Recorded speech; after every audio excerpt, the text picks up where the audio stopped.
Bonjour à toutes et à tous. Alors, je fais comme tout le monde, hein, je fais ma petite vidéo. Donc, ce message s'adresse bien entendu à l'ensemble des Français, mais plus particulièrement aux militaires. Donc, quand je dis militaires, j'entends par là les militaires d'actifs, les gendarmes, les réservistes, les vétérans, les anciens combattants et tous ceux qui se reconnaîtront dans ce message.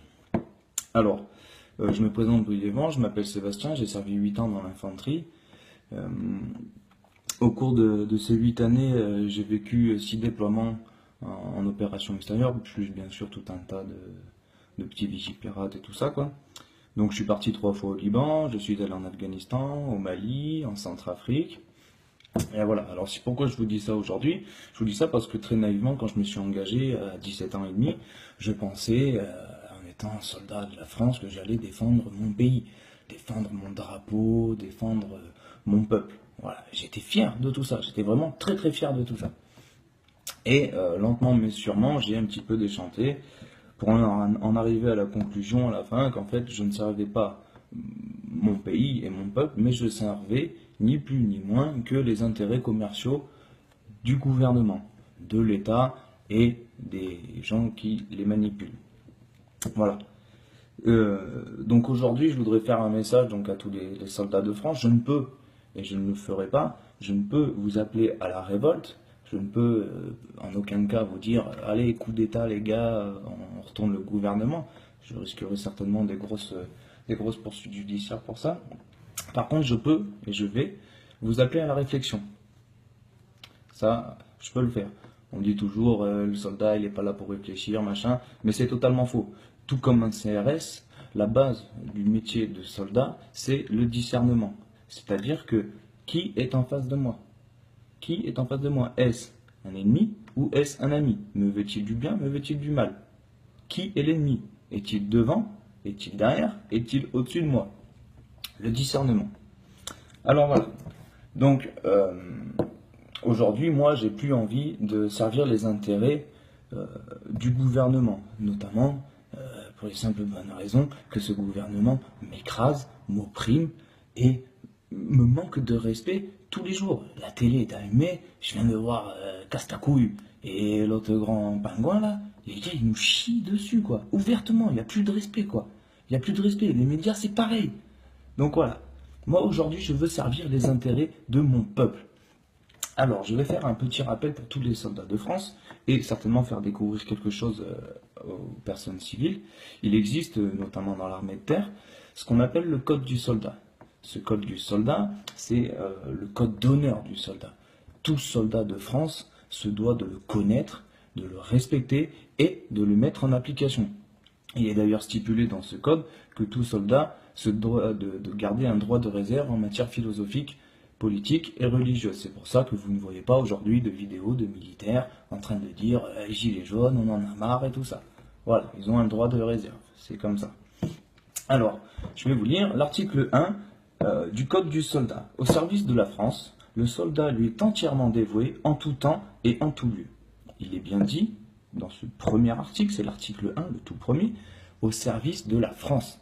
Il n'est pas dit au service des lobbies, des grands patrons qui se gavent en nous faisant crever et qui se gavent sur la sueur du front des Français et sur le sang de nos soldats. Non, c'est écrit au service de la France.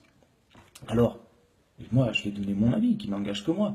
Qu'est-ce que c'est pour moi la France?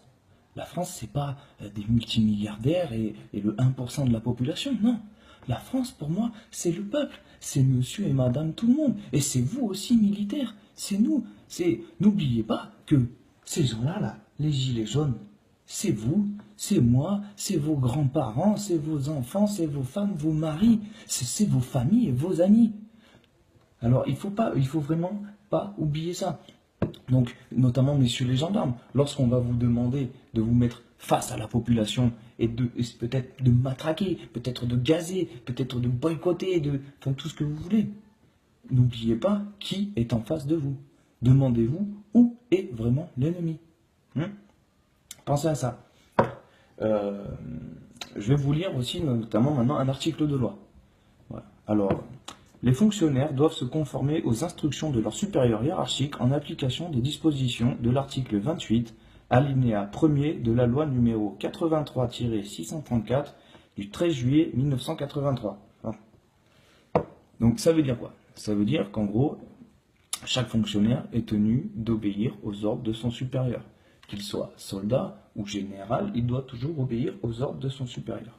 Mais, il est dit également, et ça tout le monde, tous les soldats du moins le connaissent, mais très peu l'ont déjà eu l'occasion de le mettre en application, il existe une petite particularité. Une réserve doit cependant être faite lorsque les ordres sont manifestement illégaux et de nature à compromettre gravement un intérêt public. Et ça, c'est très important.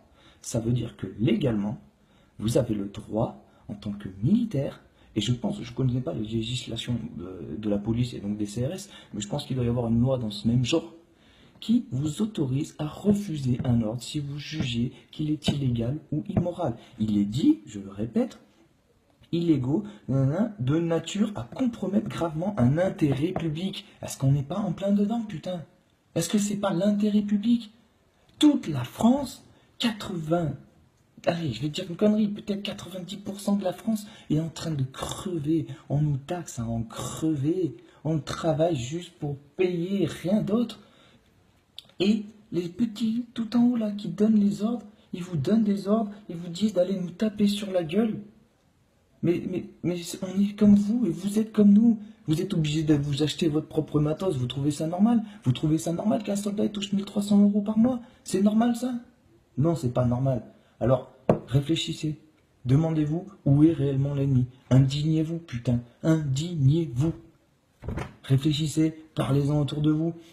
Lorsque vous réciterez le code du soldat, que vous ferez pour les chefs d'équipe par exemple, que vous ferez apprendre le code du soldat à vos petits gars, et bien lorsque vous lisez les articles, mettez-vous à la place de votre peuple, essayez de retransmettre tout ça sur votre peuple. Lorsque vous serez tous les soldats de France et gendarmes, lorsque vous serez sur vos places d'armes, pendant les couleurs régimentaires, à entonner la Marseillaise, lorsque vous crierez aux armes citoyens, pensez à tous ces gilets jaunes, pensez à tous ces Français qui gueulent, qui crèvent la gueule ouverte. Pensez à tout ça s'il vous plaît et indignez-vous. Et lorsque le jour arrivera, quand on vous demandera de vous mettre face à la population, ça sera le moment de vous mettre face à votre conscience. Voilà, je vous remercie de m'avoir écouté, j'espère que ce message sera retransmis un peu partout.